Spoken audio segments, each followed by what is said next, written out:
Bom dia! O IBDD, Instituto Brasileiro dos Direitos da Pessoa com Deficiência, foi fundado em 1998. Como o próprio nome diz, ele luta por igualdade de direitos. E para falar melhor sobre o assunto, nós convidamos a superintendente adjunta do IBDD, Rafaela Ataide.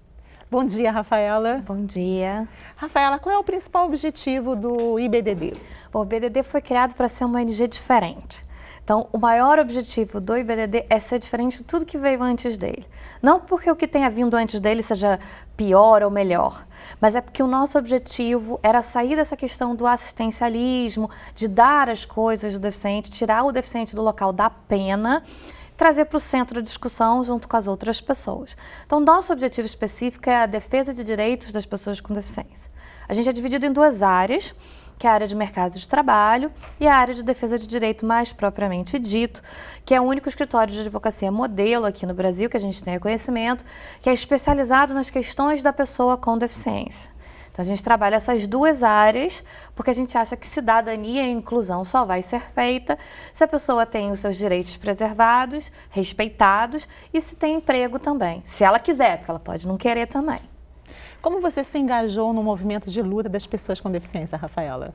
Olha, a minha história com a pessoa com deficiência, ela é por caminhos tortos. Eu não tinha, crescendo, eu não tive contato com pessoas com deficiência, mas eu sempre me interessei muito pelo social. Para mim, a minha vida precisava de mais do que trabalhar. Eu sou economista, me formei na PUC do Rio, tinha trabalhos super tradicionais. E aí, num momento da minha vida, eu cheguei à conclusão que não era aquilo que eu queria. E um amigo de escola virou para mim e falou, você quer ir para o IBDD? E aí eu falei, quero, vou passar um tempo no IBDD, vou ficar lá um tempo e depois eu penso no que eu quero fazer da vida. E são 11 anos depois eu continuo no IBDD. O IBDD te ensina coisas diariamente, porque... respeita a diversidade. Totalmente. A gente respeita a diversidade em todos os níveis que você pode imaginar. Cada deficiente é de um jeito, então não adianta rotular que o cadeirante faz isso ou deixa de fazer aquilo, porque cada pessoa é de um jeito.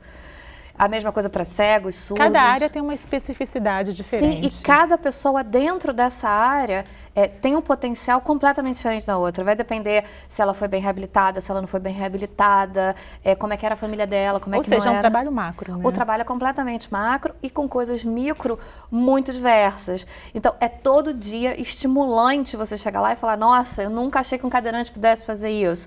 E o cara vai lá e fala, eu consigo, e ele faz. Rafaela, quais são as conquistas já alcançadas pelo Instituto? Olha, a gente tem muito orgulho das nossas ações civis públicas, né?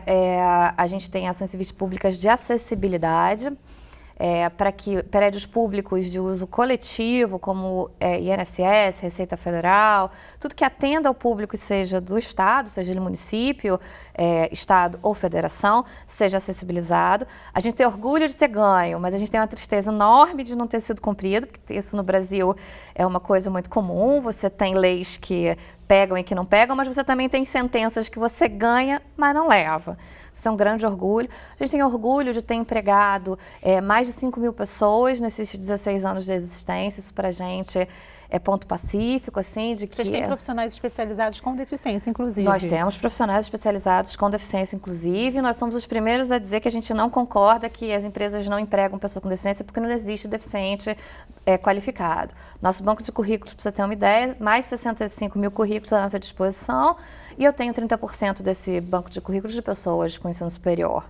A questão é que nunca me oferecem vagas de ensino superior para eu preencher com pessoas com deficiência. Mas elas existem, elas estão aí. E como é que anda a qualificação da pessoa com deficiência para o mercado de trabalho? A qualificação da pessoa com deficiência para o mercado de trabalho não é tão diferente da qualificação do brasileiro em geral. A gente fez uma série de pesquisas no BDD, nesses 16 anos em que a gente trabalha, para ver se havia alguma diferença que justificasse esse mito de que a pessoa com deficiência é menos qualificada.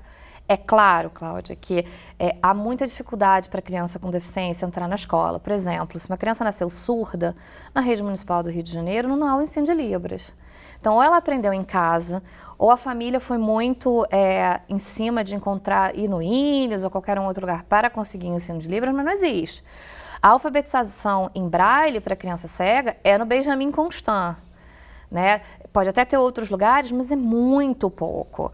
Uma criança que é cadeirante... Ou seja, é um problema educacional. É um problema educacional. Agora, a gente tem um contato grande com as escolas, né? É um problema generalizado, não é só da pessoa com deficiência. O que acontece com a pessoa com deficiência é que ela pode demorar um pouco mais para se formar. Mas as taxas de formação dela não são diferentes da população em geral. Muito pelo contrário.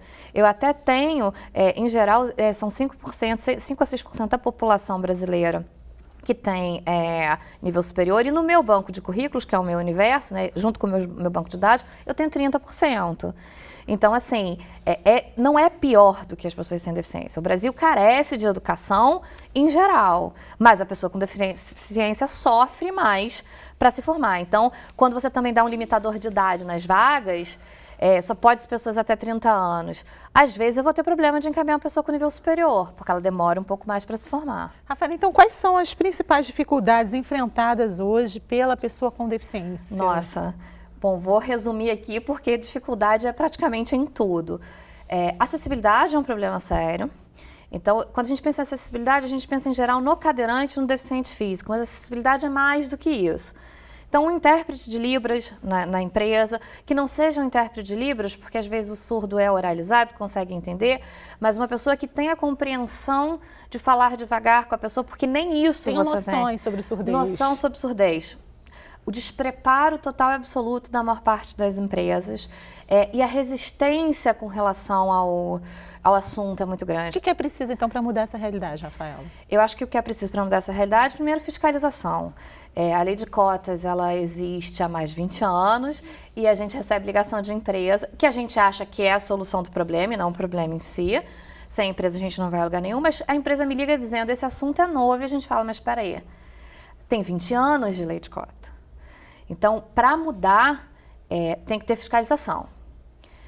E tem que também ter a abertura das empresas para entender o que é diferente. Conscientização. Conscientização é a palavra-chave. Respeito à diversidade. Sem dúvida. Rafaela, quais são os principais projetos e ações atualmente do IBDD?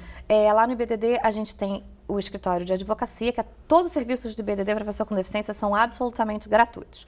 Então, nesse escritório de advocacia, a gente atende gratuitamente pessoas com deficiência nas questões relacionadas à sua deficiência. Então, se precisa de um medicamento, de um respirador, de uma curatela, uma indenização porque foi maltratado na sua questão da deficiência, né? A gente não faz o divórcio da deficiência, nem o despejo do deficiente, a gente faz relacionado às questões da pessoa com deficiência. A gente tem nossas ações civis públicas, porque a gente acredita que só vai haver mudança se as políticas públicas mudarem, né? São todas relacionadas à acessibilidade. E a gente tem nossa parte de mercado de trabalho.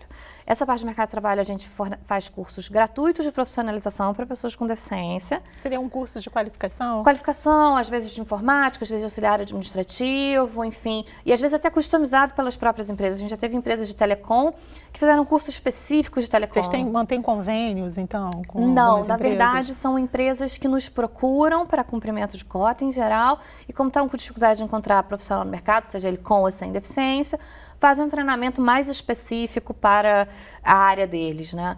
Então, a gente tem esses cursos e cursos que nós mesmos patrocinamos, que estão na nossa grade curricular.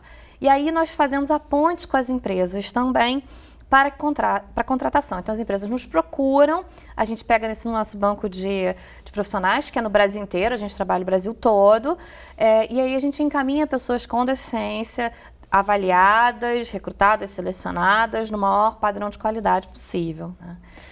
Rafaela, as cotas para a inclusão hoje, né, como a gente está falando sobre o mercado de trabalho, em alguns casos elas não são cumpridas, certo? Como fazer para manter a garantia desses direitos, além de, como você mesma disse, né, de denunciar? Eu acho que não é nem denunciar, acho que é fiscalizar mesmo. Acho que a empresa é parceira e tem que ser parceira da gente. A empresa é a solução do problema. Então, eu tenho que ter uma maneira de chegar até ela. Como fiscalizar hoje Bom, para a pessoa com deficiência? A pessoa com deficiência está assistindo essa entrevista, ela quer que haja uma fiscalização, como ela deve proceder? Na verdade, a fiscalização tem que partir do Ministério do Trabalho ou do Ministério Público do Trabalho, que são os órgãos competentes para fazer esse tipo de fiscalização. eu acho que denúncia não funciona, eu acho que a gente tem que fazer conscientização. Eu acho que o Ministério Público do Trabalho e o Ministério do Trabalho, eles têm que fazer o papel deles, de ir até as empresas e fiscalizarem, porque hoje isso é muito precário, muito pouco. E eu acho que a gente tem que trabalhar para trazer a empresa para perto da gente, para que ela conheça a pessoa com deficiência.